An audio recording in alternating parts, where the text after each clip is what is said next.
les gens, les personnes qui viennent pour la première fois dans mon magasin sont un peu intriguées, ont beaucoup de questions à me poser, donc allez-y, n'hésitez pas. Alors, en fait, depuis tout petit, je pense que tout le monde a eu cette période quasiment de ramasser des cailloux, faire une collection de cailloux, etc. Et généralement, cette envie de collectionner les cailloux, de ramasser les cailloux, elle part au fil du temps, plus on grandit. Sauf que moi, elle n'est jamais partie.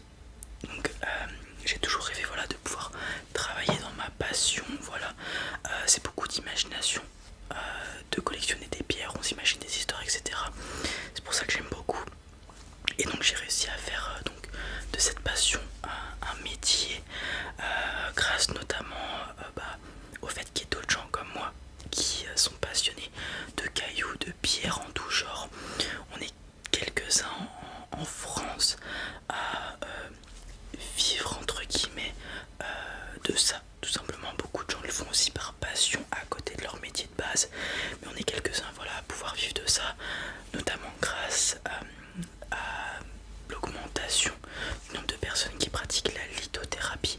Je pense que vous en avez déjà entendu parler, c'est la médecine par les pierres. Voilà, donc selon certaines personnes, il y a des pierres qui pourraient nous aider à guérir, se sentir mieux, etc. Attirer les bonnes énergies, les bonnes ondes. Bon, tout ça c'est que hypothétique, hein, ça n'a pas été prouvé par la science encore, mais des gens y croient et donc grâce à ça, on voit une augmentation du, comment dire, de l'engagement autour des pierres. C'est un peu bizarre, et je le sais. Et après aussi tout simplement, des gens qui collectionnent, qui ont envie d'avoir de la déco. Je fais aussi beaucoup de ventes en gros. Vous voyez, si des gens achètent des galets pour devant chez eux, ils viennent passer par moi, etc., etc. Donc majoritairement c'est ça, c'est ça que je vends, des galets, etc., des cailloux pour décorer, pour mettre à côté de plantations, à côté d'un beau jardin, etc., etc. Et à côté je fais du cas par cas, donc pierre par pierre, pour des gens qui veulent approfondir un peu plus. Voilà, donc typiquement, voilà, regardez ça. On est sur un petit galet blanc très spécifique parce qu'en fait il a une surface plane juste ici, et donc vous pouvez le faire tenir debout et ça fait un tout petit menhir entre guillemets que vous pouvez poser dans un bureau, sur une commode pour décoration intérieure. Voilà, ça c'est des articles que je peux vendre pour déco intérieure par exemple, qui fonctionnent très bien, et c'est du cas par cas. Voilà, donc ça c'est vraiment très cool. Vous le posez quelque part, ça tient debout, ça fait un petit menhir. Voilà, donc vous pouvez raconter une histoire aussi. Si vous avez des enfants dans votre famille, voilà, vous leur dites que ce menhir tient debout depuis des décennies ou je ne sais quoi. Voilà, vous pouvez leur raconter une histoire, leur apprendre l'histoire des menhirs, voilà, qui guidaient les personnes autrefois avant les panneaux. Enfin, il y a plein de choses comme ça. Ouais. Donc je vends ça, ou alors on va avoir du un peu plus spécifique avec par exemple du quartz rose. Voilà, juste une pierre qui est jolie et les gens veulent des pierres jolies chez eux, ça arrive aussi. Ou pareil, comme je vous l'ai dit, la lithothérapie, certaines personnes voient des vertus médicinales dans cette pierre. Voilà, très jolie d'ailleurs. Ou alors je vais avoir des fossiles aussi, hein.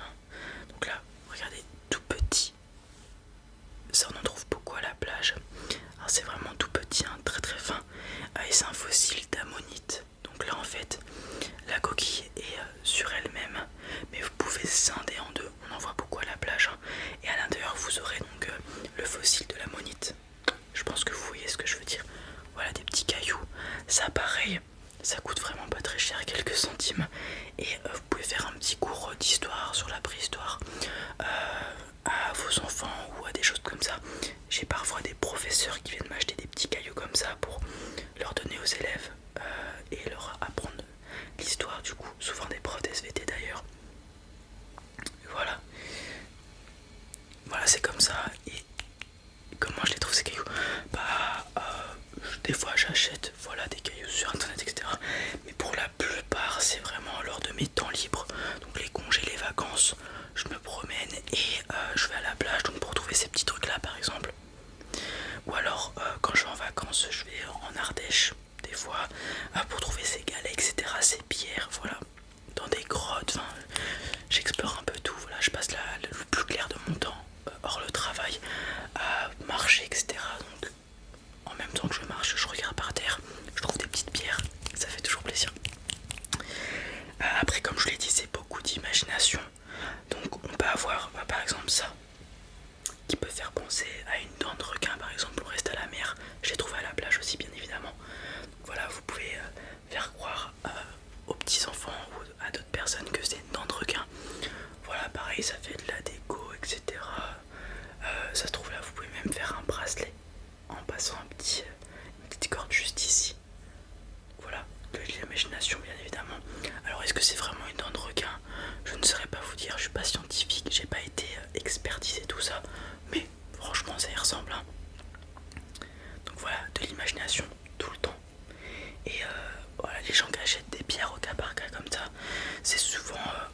chose pour l'histoire, dire voilà j'ai visité un magasin de pierres, de cailloux, et il tombe amoureux d'un caillou ou d'une pierre aléatoire.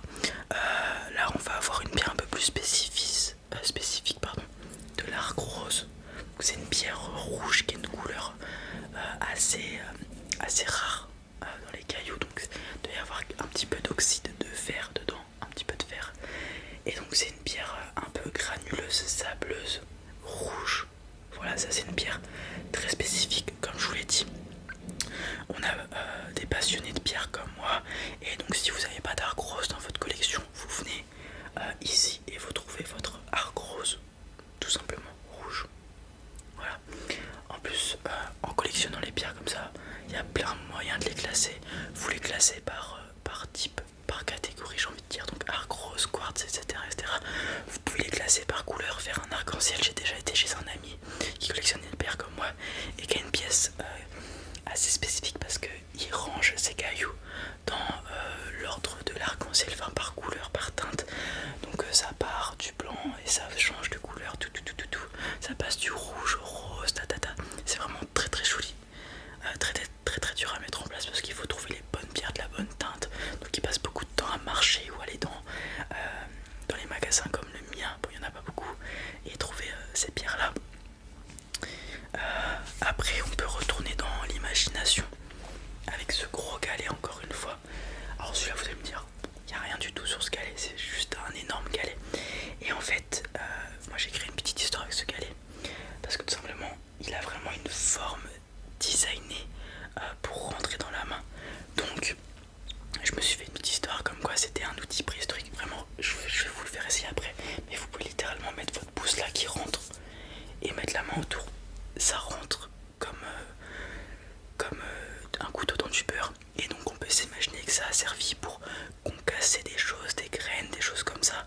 Peut-être que c'était accroché ici à un bâton pour faire une sorte de hache ou une masse. Voilà, mais vraiment regardez, ça rentre pile poil dans la main. Donc j'ai fait cette petite histoire, je la raconte aux gens qui viennent comme vous, et peut-être qu'un jour il y a quelqu'un qui tombera amoureux de cette pierre.